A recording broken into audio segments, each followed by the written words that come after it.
Hello, everyone. BSV UNISOT and the DPP mandate, that upcoming mandate, would that create supply and demand for, of course, BSV? Well, I'm going to get into all of it in today's BSV video and, of course, why it all matters. Smash that like if you haven't done so already. Consider sticking to the end of the outline if you choose to do so. But it's going to be a deep dive, and if anything, you can watch at 2x speed if you don't have all the time in the world. There's also chapters for whatever part you want to just get to. Let's jump right into it.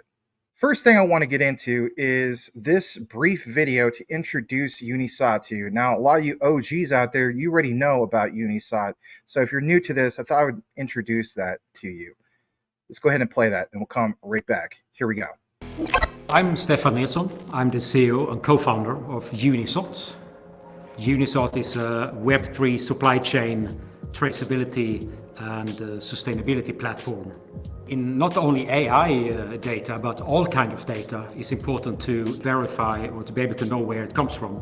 But of course, specifically for AI data, as we see now with all fake films or AI-generated films. So I think it's very important, but of course, at the same time, it's very hard to do that. But this is where blockchain can come in and actually help us verifying data that are generated, but most mostly the source of the data can be verified by the blockchain system. The way UNISOT verifies data in supply chain is that we allow every actor in the supply chain to connect to the blockchain as a global data layer. With blockchain, you enable all the actors in a blockchain to be connected directly to the data source, to the data layer that the public blockchain is. And by doing that, every actor that are entering information into the system or into the blockchain, they are now signing that with their digital signature, which means they are legally liable for that information.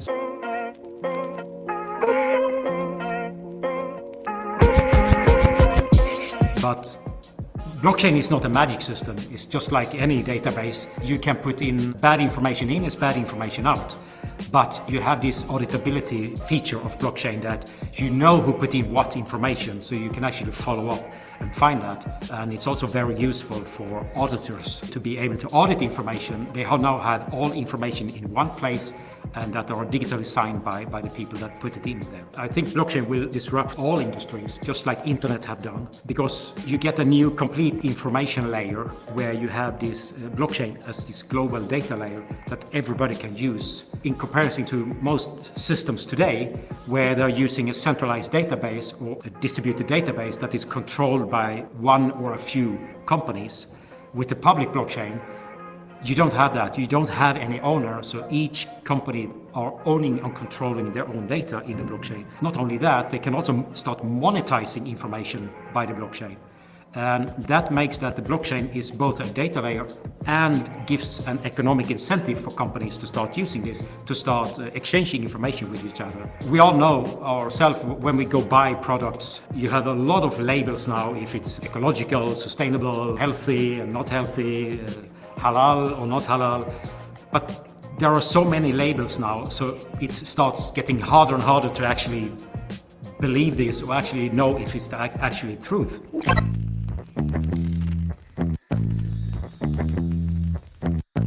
So it actually started with my co-founders who have lactose and gluten intolerances. So they had a big problem to actually find products without gluten and without lactose. They were looking for a solution where they could just like scan a QR code on a package and get like a traffic light, red, green or yellow, depending on their preferences. We got in contact, and I had my background from the supply chain industry and the blockchain technology, and we saw that here is a match. We can actually use this technology to build a solution to do exactly what they were looking for. The benefit by using this technology is that you can trust the information that you get. You can trust that products are sustainable or ecological or where they are coming from. Our users don't have to know anything about blockchain. We are keeping that in the back end of our system, so they just get the benefit from using the system, so they don't have to know anything about blockchain. Just like you don't have to know anything about the internet that you're using today. You don't have to know about TCP/IP or JavaScript or SMTP. Same here, you don't have to know anything about blockchain or anything that. to use the system. You just use the functionality.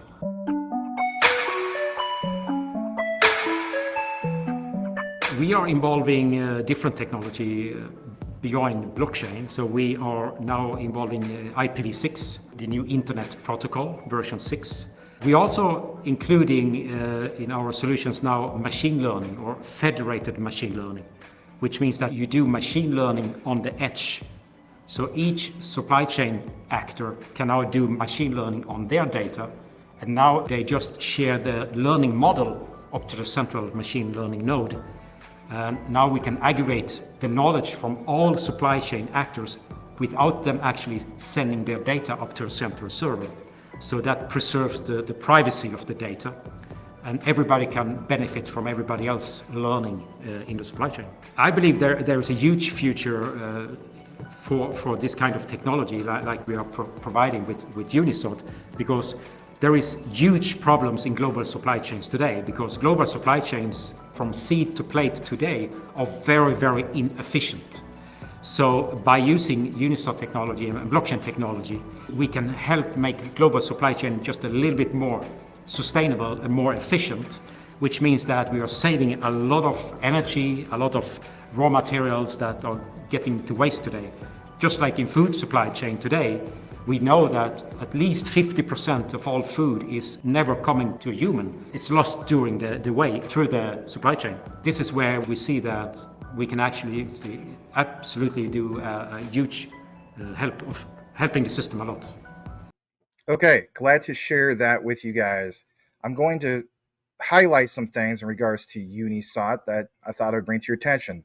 So on top of what you saw in regards to that intro, there is this, and like it says from BSV Blockchain, food fraud is a growing issue with the food fraud economy currently speaking impacting over 10% of the global supply chain and costing the industry 40 billion annually. I mean, I feel the pain over here in the United States.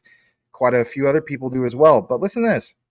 That gentleman that you saw who is the CEO over at UNISOT, well, he worked for SAP in the past. So listen to this. UNISOT offers a plug-in solution to SAP and also Microsoft and Oracle that enables companies to connect to a global data layer, the universal source of truth. That's the acronym for UNISOT. Interesting to see that.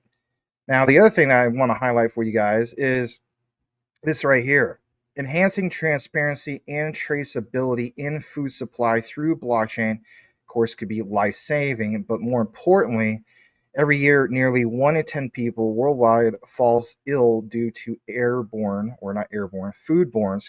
diseases, with close to 500,000 losing their lives. Improved traceability allows for quicker food recalls and faster identification of contamination sources. Additionally, up to 1/3 of all food produced globally is wasted, but better supply chain management can reduce this waste, making more food available, of course, for consumption. You may feel like, well, I already know that. But again, understand this. BSV, the whole thing at UNISOT, moving forward. Because when you jump into some other things from bsvblockchain.org, you will see this article about how BSV blockchain is used in supply chains. And, I like investing into projects that are key players when it comes to supply chains. I'm already invested in a few other tokens.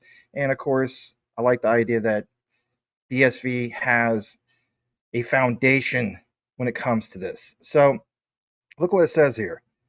Universal Source of Truth, UNISOT, provides global interoperability, which means that all the companies in the global supply chain can interact and send information to one another in a very secure and cost-efficient way.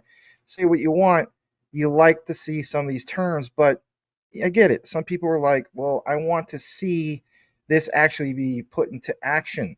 And if anything, understanding the bigger picture. Well, speaking of that bigger picture, if you were to go over to unisot.com, they talk about the digital product passport, regulations, and of course, requirements.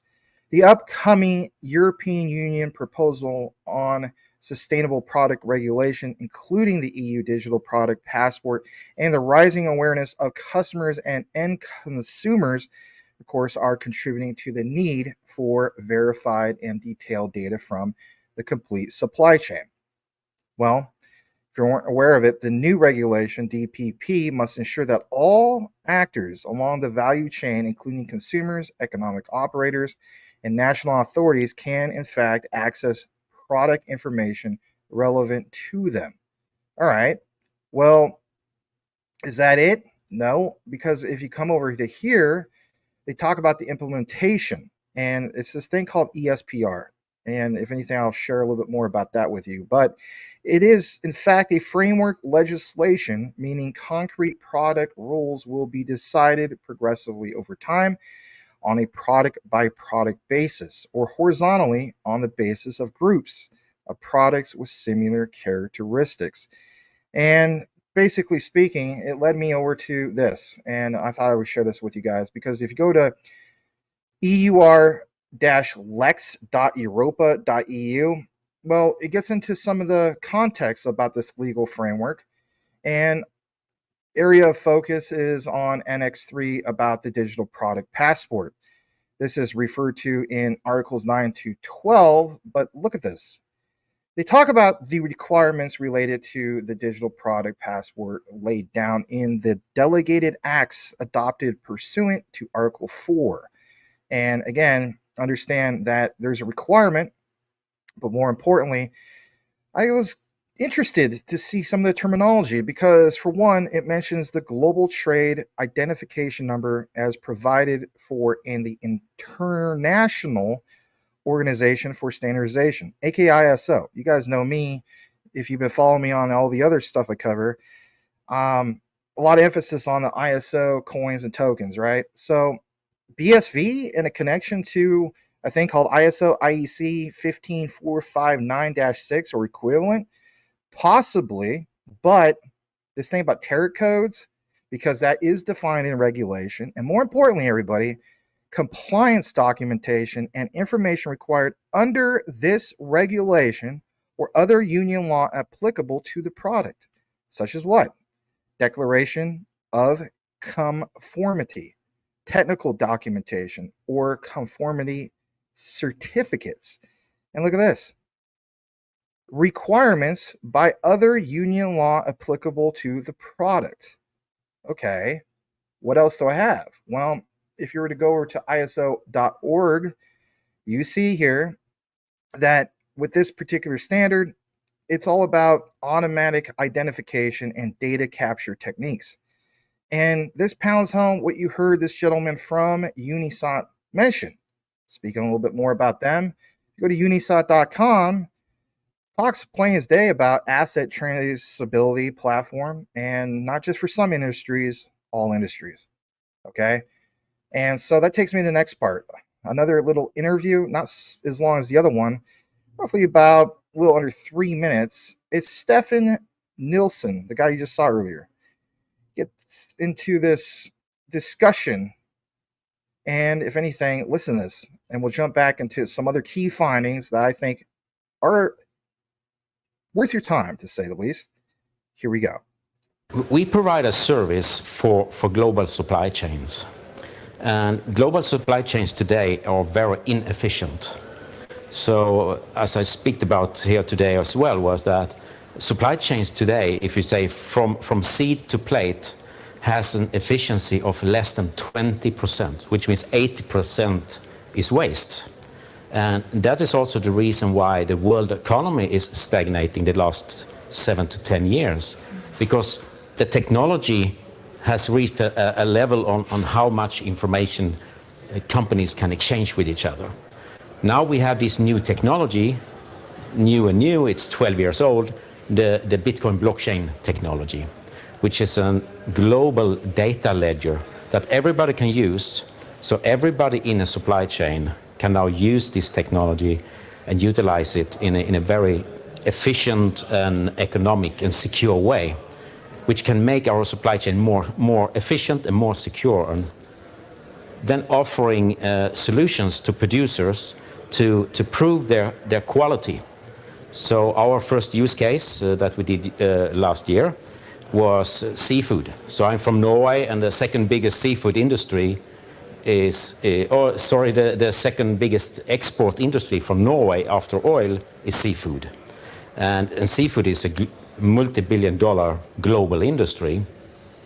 So it's also very good, an important alternative to meat today. So we implemented there, so we are tracing and everything from fish eggs to fish farming to distribution and all the way out to end consumers. And we give the producers a tool to prove their quality, to prove their sustainability. And we also give a tool to the consumer to actually see what's inside the package. So if you are vegetarian, or if you have some allergy or lactose intolerant or something like that, you can now be sure that the package that you buy does not contain that. Because if you buy a product today and you read on the backside this super small text, often it's not 100% correct. But with our system, and by using the blockchain system that we are doing, we can now provide that information both for the producer to prove their product and for consumer to be sure that they actually get what they want. Great to see that example that he shared, because at the end of the day, it's like, interesting to see some of this, and especially connected to BSV. The other thing I want to bring to your attention is he mentioned SAP, and I think for the most part, a lot of us know about SAP, but you may be new to some of these things. And if anything, just briefly, the significance on SAP. So on your screen, again, simple search. SAP is a German multinational software company based in Waldorf, Baden-Württemberg, Germany, in which it develops enterprise software to manage business operation and customer relations. The company is the world's largest enterprise resource planning ERP software vendor. And more importantly, they've been around since basically 1972. And interesting to see that this gentleman worked with SAP for quite some time. And, for him to choose BSV for example, this whole thing of UNISOT, right? Could have picked a whole bunch of other ones, right? But decided to go with, in my opinion, the real Bitcoin, BSV. So that's really significant. And this is a big outfit. I mean, if you're wondering what kind of revenue they do, my gosh, 31.27 billion as a 2023 report, and an operating income of 5.785 billion. Yeah, they're a major outfit. Jump into the next part. If you're wondering about this, SAP, along with IBM, well, SAP's blockchain approach is relatively low key, with just 3 public initiatives in pharmaceuticals. And look at this, food provenance. So who better to understand the problem with supply chain than a former person that worked over at SAP? And you see this with this gentleman. Next part I want to jump into real quick is some of the investors in regards to UNISOT. To me, it's an obvious that Calvin Ayers Air Group, right, would be invested. You see that. But more importantly, it's not just that. You see Bain Capital, and you also see Goldman Sachs listed here as well. Sorry to say, but Goldman Sachs is not going to waste their time on a non-winner, right? And more importantly, look at this. This is also interesting as well, because when I take you over here, this is from CoinGeek. And, a lot of you guys already tuned into this live, which is cool. But the cool thing is this. When you jump over here to this key area, well, how can we see, for example, the savings by using UNISOT? Everybody wants to know some of this. I mean, I could talk about this all day. Listen to this. A lot of you guys are very familiar with Kurt Wuckert anyway, Jr., but this was a couple months ago, and I think it pounds home everything, and I'm going to connect a few more things I think that definitely needs to get pointed out and brought to your attention, especially with this upcoming mandate. What's that all about? Listen to this. We'll come right back. At an industry level, what would the savings be as a percentage using Unisot? I'm sure you have some figures, and then some of it's got to be pretty hard to estimate. But like, what are you saving? Your typical client in an industry like this. Yeah, we be doing some estimates, of course, but yeah, it's super hard, and we are still working mostly with pilot customers, so we haven't really been able to do a long time study on this. But just from my experience as an integration architect, just the cost to build interfaces between companies to send an invoice or to send an order or a bill of lading and these kind of things are super expensive, millions per year. So by using our system, they can lower just that cost, a couple of millions per year, but you get so much more. You can expand or raise the efficiency of the company. Yeah, because all companies have this problem today. They're working with blinders. They only get information from their immediate supplier, and they give information to their immediate customer. But outside of that is a black hole. Yeah. We can now allow them to open that up 360 degrees, so they can subscribe to information from their supplier, and they can follow their product all the way out to end consumer. And that's completely new. No one have done that before. And when you can get information from your supplier, you can now plan and prepare things so that you can be even more effective and sustainable. And sustainable is the big word today, that everybody has to be sustainable and everybody has to collect information. So we are working together with an institution that is called E-Liability Institute. So that is a new way of collecting, or not collecting, a new way of calculating real emission data. And that's also coming in now to EU law and something called a CBAM. CBAM is a carbon border adjustment mechanism. Okay. I want to take you on over to this because you heard him specifically mention E-Liability. Okay, so there's this thing, it's called E-Liability Institute. This is from their LinkedIn. And like it says, it's an institute for global not-for-profit with a mission to rapidly ramp up, of course, adoption of the E-Liability method, and of course, compliance for that matter. Another thing to point out is that they have all these things in regards to communication with corporations, universities, and of course, they're actively involved with the public sector.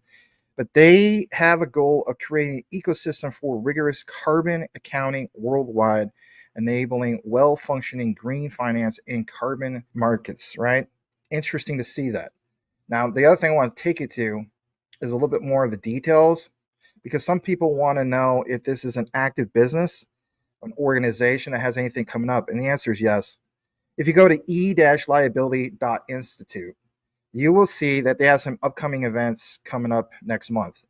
Bill Burkett Memorial Lecture 2024 says their co-founder, Professor Kaplan, will be giving the keynote address at the UNSW Bill Burkett Memorial Lecture in Sydney, Australia.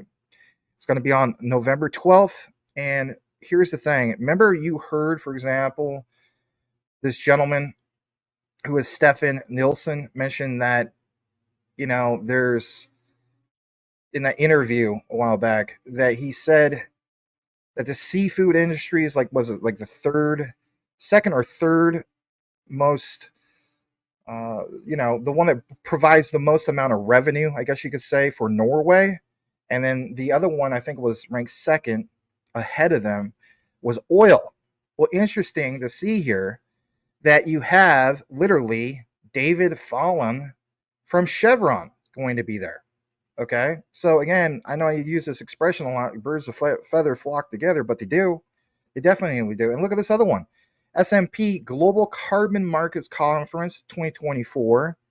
That is going to be on December 3rd through 4th. So yeah, they definitely are active. And again, more importantly, Sustainable Procurement Office at Hitachi Europe. So this is not just some low-profile organization. And the other thing I like about what I saw here is what it mentions in regards to specifically like adoption, more and more adoption. I mean, you know, for me, that's a win. Okay. As I take you over to this other part from CoinGeek, it goes on to mention that by launching Unisot, well, they understood a while back that eventually, after building a prototype vending machine that could accept Bitcoin, well, this gentleman, Nilsson, he quit his job actually a while back at Ernst & Young and began building Unisot. And basically speaking, they launched their seafood solution, of course, at the CoinGeek conference back in 2020. So they already had a lot of history with, of course, you know, BSV. But since then, they developed solutions for all kinds of industries. And what caught my attention is what it mentioned in regards to digital twins, smart contracts, and so on. But it states here that this whole thing about functionality of like the token, for example, for asset traceability, it will become especially relevant when, well, in the EU from 2026 onwards, after the new law kicks in that will require, and you read that right, all products to have a digital passport.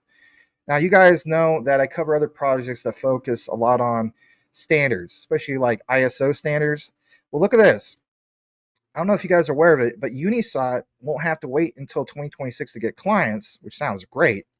But it's already penned a deal with Global Standards 1, which is called GS1. All right. Now, listen to this, because GS1 has a gateway to this thing called G10s, like in barcodes. And basically, it's switching from QR codes and, you know, the whole thing of incorporating Unisot, right? Like, is Unisot a legitimate plug? Is this just some low profile thing that's part of the BSV ecosystem? I think the answer is no. And as I jump over to here, this is where it gets really interesting, because you go to gs1.org, talks about standards and services. GS1 standards are the most widely used system of standards in the world. Not just like, oh, the most widely used in Norway or, you know, this country and that country. No, the entire world. They offer a portfolio of services to make the adoption of standards easier and more impactful for businesses. Wow. All right. And more importantly, if you're going to get more into it, look what it says in regards to their Wikipedia entry. It says that they are the most influential GS1 standard, and basically speaking, it's G10. And G10 identifies products uniquely around the world and forms the base layer, if you want to call it that, of the GS1 system. Now, it's not just about this whole thing of like food supply and whatnot, which, don't get me wrong, that's a huge industry, right? But they have standards and so many other things in regards to it, right? So look at this list, right? There's so many things here. But what's also interesting is, remember how I was talking about G10?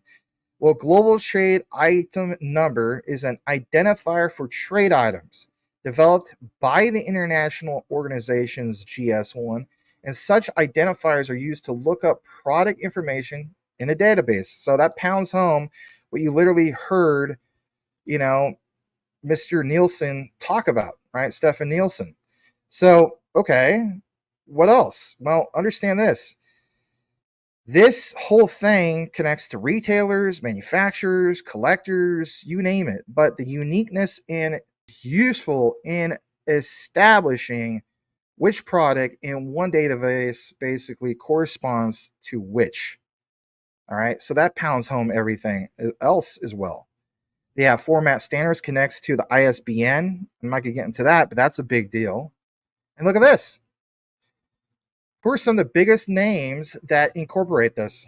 Well, look at this. H&M, Tesco, L'Oreal, PepsiCo, Coca-Cola, for crying out loud. Like, these are huge names. All right. So, yeah, that's a standard in itself.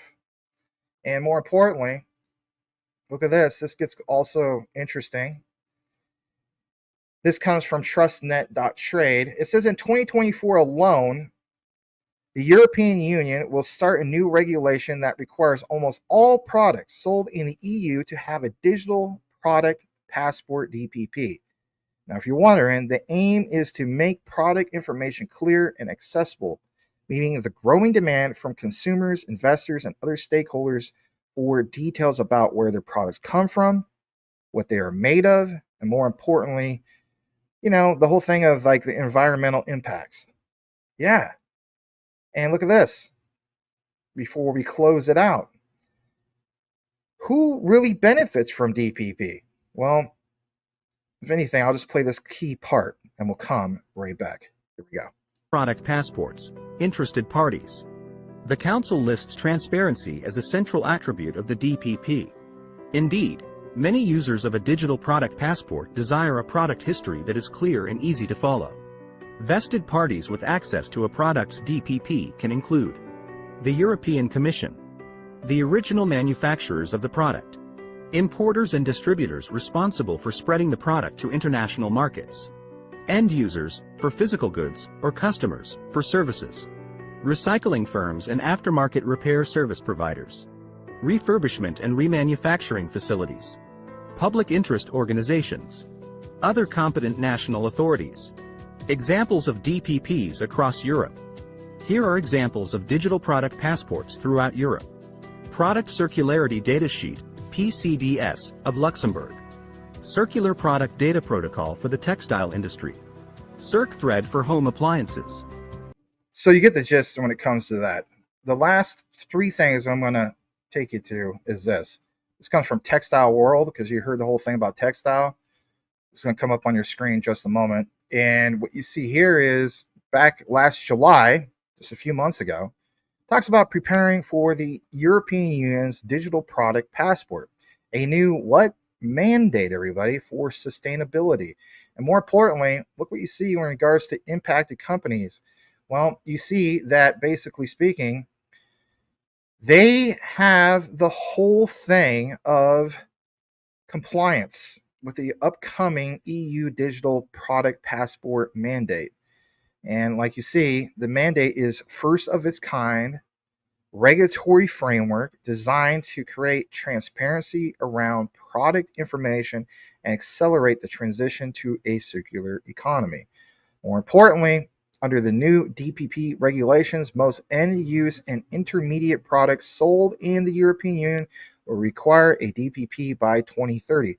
Well, what if you have one like you see right here that already has this going on, and we're connecting it to this next era of going from Web 2.5 to Web 3?